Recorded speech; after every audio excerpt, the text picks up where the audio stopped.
you're watching this video, you've probably already tried earning the One Final Firefight achievement in Halo Reach. This achievement takes place during the last campaign mission, Lone Wolf. You essentially need to score 150,000 points during this mission. This is a very difficult achievement to undertake, and although there are a lot of guides online offering various ways of completing it, I personally didn't find any of these to work too well for me. Because of it, I'm making this video in hopes of giving you an alternative method to complete this achievement, along with a couple other tips and general guidelines, in case you choose to go your own way like I did. With that out of the way, let's get started. Select Campaigns, Halo Reach, and Missions. I should mention at this point that you should have already completed the entire Halo Reach campaign. If you haven't, you will not be able to select the Lone Wolf mission, which is our first step. Once you've done that, you're going to select Rally Point Omega. In the Options section, you're going to want to change this item to Competitive Score. In the Difficulty category, we're going to want to leave this one on Easy. In the Skulls tab, you want to select every skull with the exception of Blind and Cowbell. The reason is, Blind completely removes all HUD elements. This mission is very fast-paced, especially if you're trying to go for this achievement. As a result, we're going to want to disable this skull so you can keep an eye on your health and your shield bar. The Cowbell skull should also be disabled. The reason is, a lot of grenades are going to be piling up on the floor beneath you as you're running around. As a result, we do not want to make that damage any worse than it already is, and we're going to leave that one turned off. With all those settings configured, you can go ahead and click Start.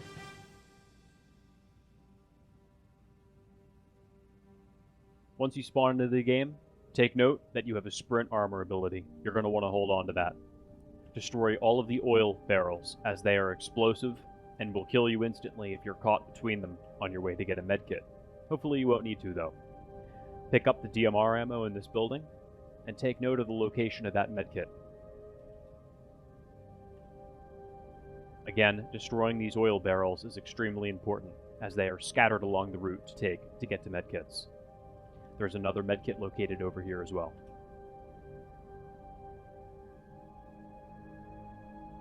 Moving down into this area of the map, you'll notice that there's several oil barrels here as well. In case you haven't got the idea by now, this is going to be our primary base camp. Underneath this hydrogen tank is extremely safe.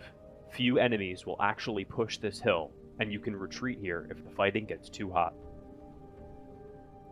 Now that the oil barrels are out of the way, the enemies are upon us, just in time. This gameplay footage was recorded while very far into a playthrough attempt. When you first start, you will face primarily grunts and jackals. After roughly 5 minutes, these lower level enemies will be entirely replaced with golden elites. As you can already see, the cornerstone of this strategy is targeting the weak point in the elite's armor, guaranteeing a one-hit kill. Many other achievement guides suggest allowing the elites to hit you once, which causes them to pause for a moment. While it is easier to kill the elites during the time they are frozen, my suggestion would be to avoid this and practice sidestepping the elites instead. You'll notice that I'm already killing elites much faster than if I was allowing them to hit me first. This will take some practice, and will likely be very frustrating at first. However, I strongly suggest you commit to this strategy, as it is the safest method to use once you are comfortable with it. As you might have noticed, I haven't needed a medkit yet. As I mentioned earlier, you shouldn't need one at all as long as you follow this strategy. Needless to say, this method would be nearly impossible without the sprint armor ability. In addition to dodging energy swords and concussion rifle rounds, sprinting allows us to avoid the constant barrage of Wraith artillery. Be extremely careful when dealing with larger groups of elites, as remaining in one spot for too long will certainly result in death. Continue to melee the elites while remaining close to our base camp. After a while, this will become almost automatic. As I mentioned on the settings screen, another risk to be aware of is the grenades accumulating on the ground. If enough piled up grenades explode near you, it can present a grave threat to your playthrough. As such, I would again strongly urge you to continue moving. I am so confident in this method that I actually must warn you to keep track of the scoreboard to avoid forgetting to end the game. While the achievement requires 150,000 points, I do suggest scoring above this number, as your death will cost some points.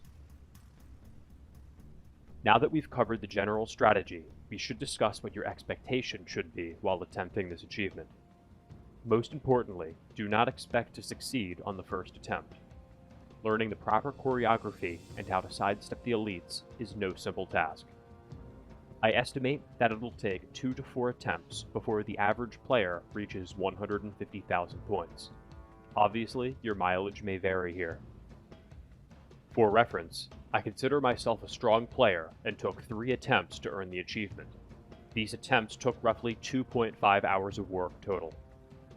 A successful playthrough alone should take about 45 minutes. While this may seem like a lot of time, do note that other guides offering different methods will require more attempts before success. Once you have safely scored over the required number, it is now time to end the session. Do not, under any circumstances, run out of bounds or quit the game.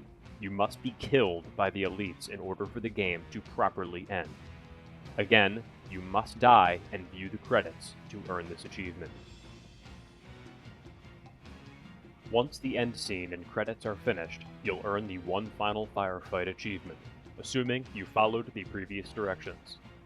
Of course, the last thing to do is head to the character customization menu and equip the nameplate you just earned. I hope this guide was helpful to you in some way. This is a challenging achievement, but well rewarded through patience and concentration. Leave a comment once you earn it, and join me in encouraging those who may be struggling. Good luck, and thanks for watching.